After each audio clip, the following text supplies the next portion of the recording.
안녕하세요, 김남도입니다.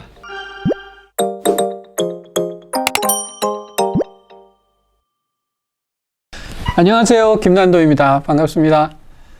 오늘은 아주 새로운 책을 하나 들고 나왔습니다. 이름하여 더 현대서울 인사이트라는 책입니다. 제가 트렌드 코리아 2018에서요, 언택트라는 단어를 발표한 적이 있어요. 이 단어가 그냥 조용하더니 2020년에 코로나 팬데믹이 아주 급격히 퍼져나가면서 이 단어도 덩달아 유명해졌습니다. 그래서 요새 언택트란 말 많이 쓰는데요. 제가 이제 트렌드 코리아 시리즈를 오래 써왔지만, 이번에는 뭔가 좀 잘하는 기업의 좋은 사례를 좀 소개하는 책을 써보고 싶다. 그런 열망이 있었거든요. 2020년 당시에 이 새로운 언택트 트렌드에 어떤 회사가 정말 잘 대응을 하고 있는가 하는 걸 가지고 제가 처음 쓴 책이 마켓컬리 인사이트라는 책입니다. 아시겠지만 마켓컬리를 설립한 김슬아 대표님과 제가 여러 차례 인터뷰를 해서 그 마켓컬리의 성장 비결을 담은, 스타트업이 어떻게 자라났는지, 또 팬데믹과 소위 리테일 아포칼립스 시대에 어떻게 비임대면 유통이 성공할 수 있었는지, 이제 그 비결을 다룬 책이죠. 마켓컬리 인사이트 이후에 굉장히 좋은 반응을 많이 얻었습니다. 저도 이제 새로운 책을 쓰게 돼서 아주 기뻤고요. 그리고 이제 2022년을 맞으면서 어느 정도 코로나 바이러스가 정점을 지나서 우리 생활과 함께하는 소위 인데믹이라고 부르죠. 팬데믹이 아니라 인데믹 시대를 맞게 됐는데, 이런 시대에는 또 어떤 비즈니스가 중요할까? 저는 공간이 중요하다고 생각을 했어요. 많은 분들이 이제 팬데믹 또는 비대면, 언택트 이런 영향으로 이제 공간 비즈니스는 다 죽고 언택트 비즈니스만 크게 성공할 거다, 이제 이렇게 전망하시는 분도 계신데요. 저는 그렇게 생각하지는 않습니다. 우리가 매트릭스에 나오듯이 저 꼬치에 틀어박혀가지고 집에서 인터넷 서핑만 하고 살 것 같지는 않지 않아요? 여러분도 어느 일요일 날이 밝게 화창하고 좋으면 어딘가 좋은 데 가고 싶다, 이런 생각 들지 않으세요? 그래서 저는 오히려 이 언택트와 팬데믹 시대의 노래가 좋은 공간에 대한 사람들의 열망을 오히려 크게 높였다. 근데 문제는 좋은 데 가고 싶다는 것입니다. 그러니까 예전에는 조금 별로라도 집에 가깝고 가기 편하면 거기 가서 물건도 사고 영화도 보고 그랬는데, 이제는 그런 거는 좀 불안하니까 다 언택트로 해결을 하고 내가 몸이 갈 때는 진짜 좋은 데만 가고 싶다. 그러니까 공간에도 이 양극화가 아마 심해질 것 같다, 그런 생각이 든 거죠. 그래서 저는 작년에 그런 생각을 했던 거예요. 아마 2022년 이후로는 공간이 중요한 화두가 될 것이다. 그렇다면 어느 공간에 우리가 조금 인사이트를 얻을 수 있을까? 이제 그런 고민을 하고 있던 차에 2021년 2월에 여의도에 백화점이 하나 생겼는데, 그때가 아마 코로나 거리두기 4단계였을 거예요. 정말 엄중한 시기였는데, 정말 사람들이 너무 몰려서 걱정이었던 이제 그런 사태가 있었습니다. 그래서 이게 뭐지? 하고 보니까 현대백화점 그룹이 여의도에 백화점을 냈는데 공간이 너무 멋지다는 거예요. 그래서 저도 이제 가봤죠. 갔더니 다른 백화점과는 비교할 수 없는 아주 새로운 공간의 문법을 구사하고 있었습니다. 그래서 여기를 한번 책으로 써봐야겠다, 그런 생각이 들었고요. 거기 백화점 이름이 더 현대서울입니다. 그래서 더 현대서울 인사이트라는 책을, 이 더 현대서울을 기획했던 현대백화점 측의 19분의 팀장님들, 또 임원님들, 이런 분들과 저와 또 저희 소비트렌드 분석센터의 연구원 박사님들이 같이 인터뷰해서 함께 책을 쓴 그 책이 바로 이 책, 더 현대서울 인사이트입니다. 오늘은 이 책을 가지고 조금 여러 이야기를 해볼까 해요. 애초에 출발은 공간이었습니다. 참 멋진 공간, 이런 공간을 가질 수 있다면 많은 사람들이 몰려들 수 있지 않을까? 이제 그런 의식으로 출발을 했는데요. 저희가 연구를 하면 할수록 이것이 공간만의 문제는 아니다. 타겟을 아주 분명히 하고 거기에 맞는 컨텐츠를 채우고 거기에 맞는 커뮤니케이션과 마케팅을 하고 또 그런 것을 가능하게 하려면 조직 문화와 리더십도 뒷받침이 돼야 된다. 그래서 이게 총체적인 경영의 문제구나 하는 것을 알게 됐습니다. 그래서 더현대 서울 인사이트는 애초에 공간을 설명하는 책으로 출발했지만 결국은 이 인데믹 시대에 급변하는 트렌드에 어떻게 한 기업이 대처했는가를 볼 수 있는 아주 좋은 책이 될 것 같습니다. 그래서 꼭 여러분 유통에 관심 있지 않으시거나 또는 꼭 공간에 관심 있지 않으시거나 또는 현대백화점 그룹처럼 그렇게 큰 재벌이 엄청난 돈을 들여서 저렇게 멋지게 지었는데 누가 안 와? 이렇게 생각하실 문제는 아니라는 거죠.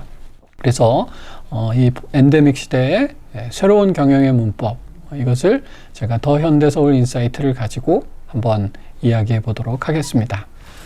이 책은 결국 언택트, 또 팬데믹, 또 하이브리드 채널 시대에 어떻게 하면 사람들이 몰려드는 공간을 만들어낼 수 있을까 하는 그런 비결에 관한 책입니다. 먼저 이 현대백화점, 여의도점이라고 불렀을 법한 이 더 현대서울이 설립되던 초기의 이야기를 조금 해볼게요.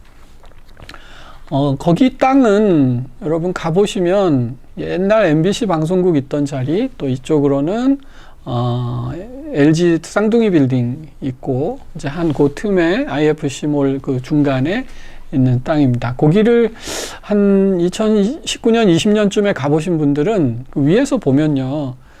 거기 정말 기초공사만 한 5층까지 돼 있고 완전히 황량한 골재만 한 몇 년간 방치되어 있던 흉물이었습니다. 이 땅이 그 통일교 재단에 소유한 땅인데 아마 거기서 그 상속의 분쟁이 좀 있으셨던가 봐요. 그래서 처음에 몰을 짓다가 이게 분쟁 때문에 공사가 완전히 중단된 그런 땅입니다. 그러다가 이제 분쟁이 해소되고 이제 다시 입찰자를 찾았죠. 그래서 여기에 백화점을 운영할 사람은 들어와라. 이렇게 이제 임차인을 모집을 했는데 다 꺼려 했다고 그래요. 여러분 사실은 저도 뭐 신촌 근처에 살아서 여의도를 자주 가곤 했었는데요. 여의도가 아주 살기 좋은 곳입니다. 그렇지만 상권으로서는 참 제약이 많은 곳이다. 여의도는 아시지만 거기에 금융가가 있습니다. 그래서 낮에는 여의도에서 일하고 밤에는 각자 자기 집으로 돌아가는 분들이 많아요. 그래서 주간과 야간의 유동인구의 차이가 아주 크다. 여의도 섬이잖아요. 그래서 여의도는 다리를 통해서 진입해야 되는 곳입니다. 그래서 사실 교통이 타지와 확장성이 원활하지는 않지요. 여의도 인근의 상권은 영등포가 크고요. 또 신촌이 있고 약간 멀리는 목동이 있는데 이 세 군데에 사실은 이미 다 백화점들이 있습니다. 그러니까 여의도는 여의도 자체의 상권으로 움직여야 되는데 거주하는 인구는 너무 적고 유동인구는 밤과 주말에 다 빠져나간다. 특히 백화점은 주말 매출이 중요합니다. 뭐 아주 정확치는 않지만 대략 평일 5일의 매출과 주말 이틀의 매출이 비슷하다고 보면 되거든요. 근데 그 절반의 매출을 여의도 휴일은 뭐 여의도 거의 공동화되기 때문에 매출을 기대할 수 없는 곳이다. 그리고 아시지만 여의도의 절반은 국회가 쓰고 있고요. 또 그 앞에 여의도 공원이 아주 광활합니다. 그러니까 굉장히 쾌적한 공간이지만 상권이 들어가기는 쉽지 않다. 또 국회에 무슨 일이 있을 때마다 그 앞에서는 항상 시위가 벌어지고 교통이 통제되는 일도 많아요. 그러니까 백화점 들어가기 아주 어렵죠.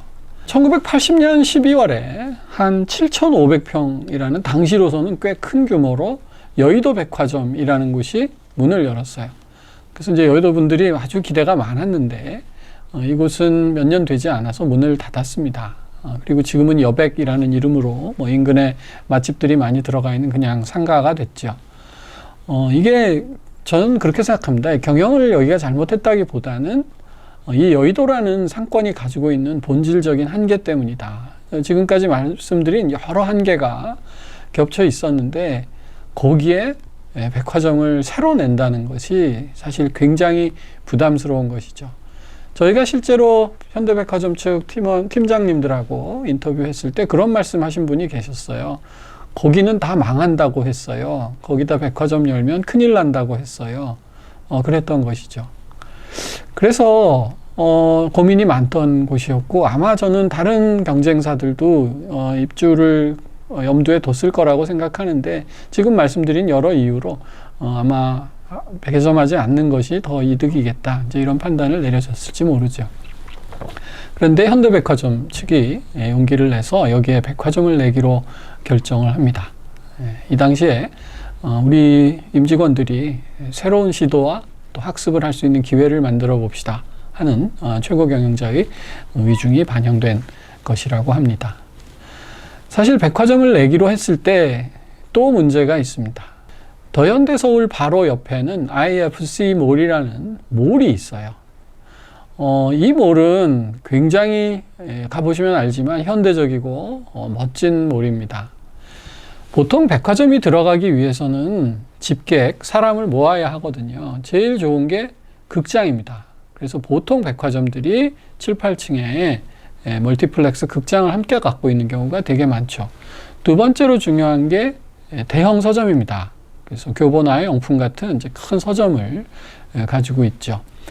세 번째로는 흔히 SPA라고 우리 패스트 패션이라고 하는데 유니클로, 자라, H&M, 탑10, 에이세컨즈 이런 대형 매장들이 들어와 있어 줘야 일단 기본적인 집객이 가능한 거죠. 그리고 그 사람들이 쇼핑하고 갈 수 있으려면 반드시 옆에 지하철역이 있어야 합니다. 근데 더현대서울은 이 모든 것이 없습니다. 왜냐하면 IFC몰이 여의도역 바로 옆에 존재하면서 지금 말씀드린 CGV 극장 컴플렉스, 또 영풍문고, 대형 SPA 이런 것들을 다 가지고 있기 때문에 곧 바로 한 500m 옆에 있는 더현대서울이 그런 걸 유치할 수 있지 않았지요. 그 지하철을 타고 여의도 현대백화점을 간다고 하면 일단 IFC몰을 거쳐서 가야 되는, 그리고 또 500m를 사실 500m를 고객 입장에서 걷는다는 것은 굉장한 투자입니다. 그러니까 이런 곳에 어떻게 백화점을 지을 수 있을까? 사실 굉장히 무리한 시도였다. 그리고 이 시기에 집중할 필요가 있습니다. 그러니까 백화점 입점을 결정하던 시기가 2015년경이라고 하는데요. 이때는 아마조나이제이션이라는 말이 아주 유행할 때였습니다. 그러니까 미국의 아마존이라는 전자상거래 업체가 폭발적으로 성장하던 시기예요. 그래서 그 영향으로 전통적인 대형 백화점들이 속속 문을 닫던 시기였죠. 그래서 왕년에 잘 나가던 백화점들이 아마존의 물류기지가 되고 있다든지 그냥 쇼룸이 되고 있다든지, 그래서 이러다가 모든 것이 아마존이 되는 거 아니냐 하는 아마조나이제이션의 우려가 커지던 시기다. 비슷한 사태가 일본에서도 있었습니다. 일본은 사실 백화점으로 굉장히 유명한 나라죠. 우리 예전에는 일본에 관광을 가면 일본의 유명한 백화점 몇 군데 다 돌았다 보고 오고, 우리나라의 백화점 관계자들도 이제 일본에 가서 벤치마킹도 하고 영감도 많이 얻어오고 했는데요. 그 백화점의 나라 일본에서도 전통적인 백화점들이 아주 속수무책으로 문을 닫고 경영이 안 되던 시기입니다. 그러니까 이게 온라인 유통이 폭발적으로 증가하던 시기와 맞물렸던 것이죠. 그런데 그 상권이 나쁜 지역에 오프라인 백화점을 짓는다? 이건 사실 굉장히 불합리한 결정이었는지도 모르겠어요. 게다가 이건 예상하지 못했겠죠. 코로나 바이러스 사태가 2020년에 터졌습니다. 그래서 모두가 외출을 삼가하고 백화점 한번 가려면 체온을 재고 명부를 쓰고 해야 되는 엄청난 제약이 있던 시기에 개점을 했다는 거죠. 보통 백화점이 개점을 하면 그랜드 오프닝이라고 해서 엄청난 세일도 하고 대대적인 홍보도 해서 유명한 가수도 부르고, 그래서 첫날 첫 주에는 사람들을 엄청나게 모이게 노력해야 되는데, 이때는 코로나 바이러스의 영향으로 담당자들이 어떻게 하면 사람들이 안 오게 할까, 이 고민을 하셨다는 거예요. 그만큼 좋지 않은 여건에서 백화점이 문을 열었는데 결과는 놀라운 반전을 이뤘던 것이죠. 대박 성공이었습니다. 왜 그랬을까? 저는 그 비밀을 7가지로 요약하는데요. 그 7가지 비밀을 다음 영상에서 하나씩 공개하도록 하겠습니다.